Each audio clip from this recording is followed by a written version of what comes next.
Zelensky ने साफ कर दिया है कि वो रूस पर हमला करने से पीछे नहीं हटेंगे, लेकिन ज़ेलेंस्की की एक डिमांड ऐसी है जिसके बाद बाइडेन को भी पता चल गया है कि इस रविवार को बहुत ज्यादा खून बहने वाला है।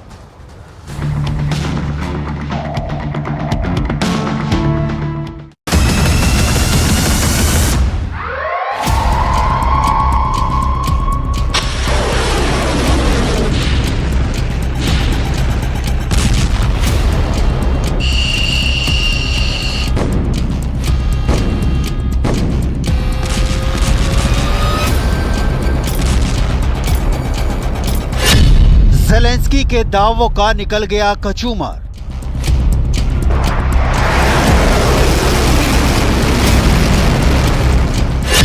रूस की फौज के ताजा हमले में डोनेस्क तबाह।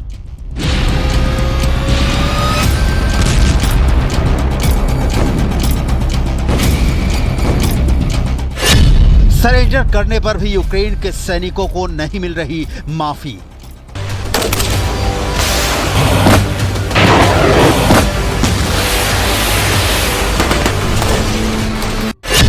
ड्रोन और मिसाइलों से यूक्रेन का जर्रा जर्रा हो रहा बर्बाद।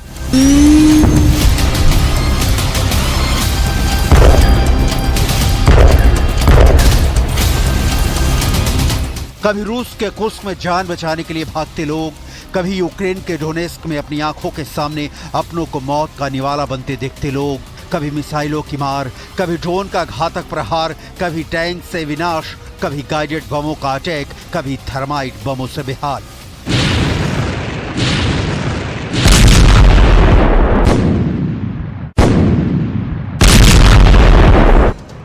ढाई सालों से छिड़ा युद्ध पहले घाव बना और अब जख्म इतना गहरा हो गया है, लाइलाज होता दिख रहा है। शांति की बातें और जमीन पर रक्तपात की तस्वीरें बिल्कुल मैच नहीं करती। हमले के बाद लवीव में इस वक्त शांति है, जो मारे गए उन्हें फूलों से श्रद्धांजलि दी जा रही है। Ну і подивитися, що відбувається. Я вирішила закрити вікно, і коли я опускала жалюзі, то пролунав вибух, потім розлетілись іскри і вибило вікна. В результаті цього я почула пізніше крик мужчини, кричав: "Рятуйте, люди під завалами". डोनेस्क, पोक्रोस्क, लवीव, यूक्रेन धुआं धुआं हो रहा है। पुतिन की तोपें सैनिक छावनियों और रिहायशी इमारतों का भेद भुला चुकी हैं। मिसाइल हमले में लवीव में 7 लोग मारे गए, पूरा शहर उमड़ पड़ा है, युद्ध जिंदगी जला रही है। Вкладена, по суті, місія відбудови України. Тому що це дитина, по-перше, яка вихована вже в 10 роках війни. Її все свідоме життя – це вже триває війна. Вона вихована в тій сім'ї і в тих цінностях, де було розуміння, що таке є Україна. Це була дуже інтелігентна родина, це була високоосвічена родина. І це була мистецька, культурна така родина.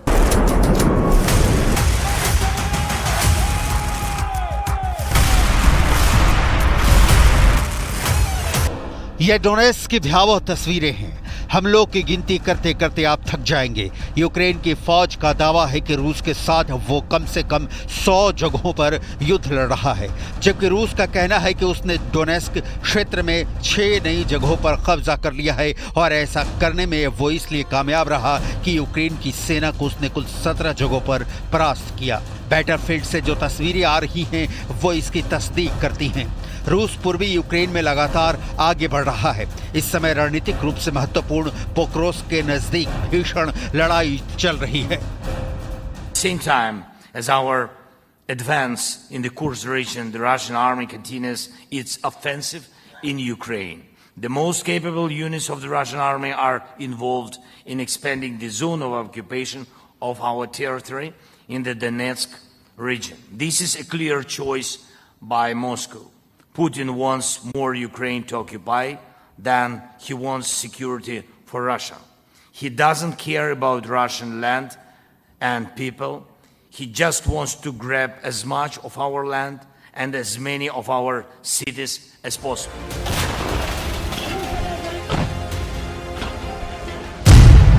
अमेरिका ने यूक्रेन को $25 करोड़ के नए हथियार देने की घोषणा की है।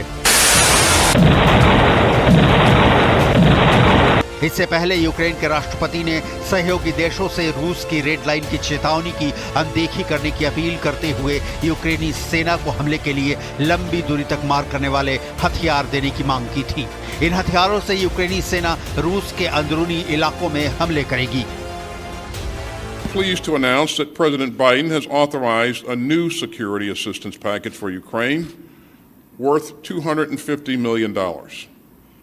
That will provide Ukraine with additional air defense, armored vehicles, anti-tank weapons, and munitions for rocket systems and artillery. But we're not just focused on Ukraine's near-term needs. We're also working with allies and partners to help Ukraine forge its long-term security.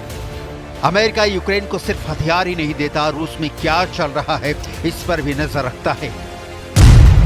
अमेरिकी शोधकर्ताओं ने रूस के नए परमाणु missile centre का पता लगा लिया है, जिसकी डिटेल आगे दिखाएंगे। पश्चिमी देशों से मिलने वाले हथियार की नई खेप पर ज़ेलेंस्की ने कहा है कि इससे रूस पर युद्ध को खत्म करने के लिए दबाव बनेगा। ज़ेलेंस्की ने यह मांग तब दोहराई जब उनकी सेना ने रूस के कुर्स्क क्षेत्र के करीब 1300 वर्ग किलोमीटर भूमि पर कब्जा कर लिया है।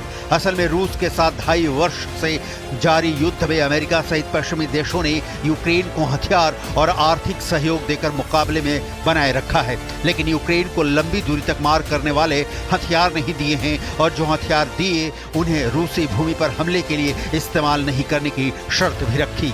अमेरिका को लगता है कि यूक्रेन का रूस पर हमला तीसरे विश्व युद्ध का कारण बन सकता है, जिससे अमेरिका और यूरोप को भी भारी नुकसान हो सकता है। We all know that we are operating with a minimum of weaponry. Yes, we are grateful very much for every support package that is provided to Ukraine from you, from your countries. But we need more weapons to drive Russian forces off our land, and especially in the Donetsk region. पश्चिमी देशों की रणनीति बिल्कुल clear रही है कि Zelensky को मुकाबले में तो बनाए रखना है, लेकिन रूस के साथ डायरेक्ट वॉर में नहीं उतरना है। यही कारण है कि कई बार तो ज़ेलेंस्की का हथियार मांगते मांगते गला सूख जाता है, लेकिन हथियार नहीं मिलते, तो कई बार जो हथियार मिलते हैं वो किसी काम के नहीं होते, और अब तक जितने भी हथियार मिले हैं उनमें से कुछ को छोड़ दे तो रूस से मुकाबला करने के लिए काफ़ी नहीं है।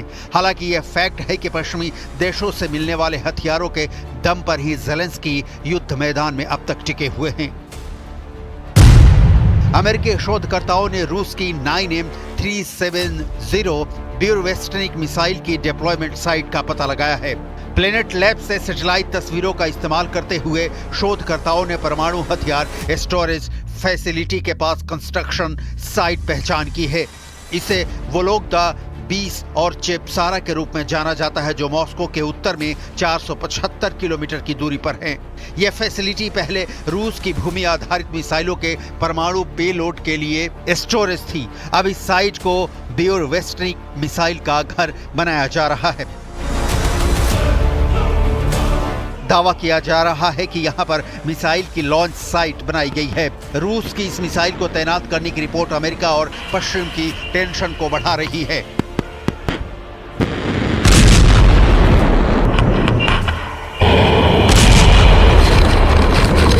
M370 ब्यूरवेस्टनिक रूसी शस्त्रागार में सबसे विवादास्पद हथियारों में से एक है। मार्च 2018 में पुतिन ने पहली बार दुनिया को बताया था कि मिसाइल को परमाणु हथियार ले जाने के लिए डिजाइन किया गया है और ये परमाणु संचालित इंजन से ऑपरेटेड है, जो सैद्धांतिक रूप से इसे असीमित रेंज देता है। International institute for strategic studies के मुताबिक ब्यूरवेस्टनिक एक नई परमाणु संचालित और परमाणु शस्त्रों से लैस क्रूज मिसाइल है। इस हथियार को नेटो ने SSC-X9 स्काई फॉल करार दिया है। रूस के दावे के मुताबिक यह अमेरिकी एंटी मिसाइल से भी बच सकता है। इसकी रेंज 20,000 किलोमीटर तक हो सकती है। ऐसा माना जाता है कि मिसाइल को एक छोटे ठोस ईंधन रॉकेट से लॉन्च किया जाता है। अगर इस मिसाइल को सफलतापूर्वक लॉन्च किया जाता है तो रूस को अंतर्महाद्वीपीय रेंज क्षमता वाला एक अनूठा हथियार मिल जाएगा। मिसाइल की कम ऊंचाई पर उड़ान भरने की क्षमता इसे वर्तमान मिसाइल रक्षा प्रणालियों से भी बचाता है। इससे ये रूस के रणनीतिक शस्त्रागार के लिए एक शानदार हथियार बन जाता है। हालांकि कई पश्चिमी विशेषज्ञ मिसाइल की रणनीतिक खूबियों को लेकर संशय में हैं। इनका मानना है कि बियोरोवेस्टनिक रूस की मौजूदा परमाणु क्षमताओं में वृद्धि नहीं करता है, जिसमें पहले से ही अमेरिकी मिसाइल रक्षा को कमजोर करने की क्षमता हासिल है। रूस की ये मिसाइल अपनी प्रभावशाली क्षमता के बावजूद तकनीकी कठिनाइयों और खराब परीक्षण रिकॉर्ड रखती है। 2016 के बाद से इसके कम 13 परीक्षण किए गए हैं, जिनमें से केवल 2 में से इसे आंशिक सफलता मिली है। 2019 में ये अपने टेस्ट में बुरी तरह से फेल हुई, जब एक विस्फोट के कारण फ्लाइट सी में विकिरण रिसाव हुआ और 5 रूसी परमाणु विशेषज्ञ मारे गए। ऐसे में सवाल है कि क्या बियोरोवेस्टनिक को तैनात किया जा सकता है। बियोरोवेस्टनिक का विकास तकनीकी और कूटनीतिक दोनों तरह की चुनौतियों से भरा हुआ है। पुतिन ने दावा किया है कि मिसाइल दुनिया में बेजोड़ है, लेकिन फिर भी सवाल है कि क्या कभी मिसाइल को इस्तेमाल किया जा सकता है। पश्चिमी विशेषज्ञों को लंबे समय से संदेह है कि मिसाइल का इस्तेमाल हो सकता है। कुछ एक्सपर्ट मानते हैं कि इसकी तैनाती में अभी भी 1 दशक का समय लगेगा। पुतिन के पास इस वक्त दुनिया में सबसे ज्यादा मिसाइलें हैं, लेकिन 2.5 साल के युद्ध में रूस की तबाही की कहानी बता रही है कि रूस के हथियार गोदामों की स्थिति पहले जैसी नहीं रही। और अगर पुतिन को अपनी ताकत का लोहा दुनिया भर में मनवाते रहना है तो कुछ और भी करने की जरूरत है।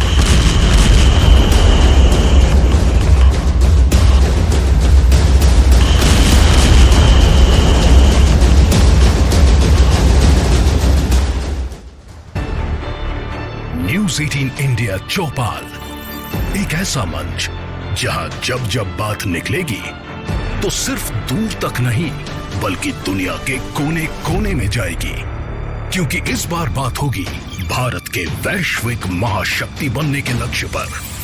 सरकार, समाज, सेलिब्रिटी और स्पोर्ट्स स्टार्स के साथ न्यूज़ 18 इंडिया चौपाल देखिए सिर्फ न्यूज़ 18 इंडिया पर।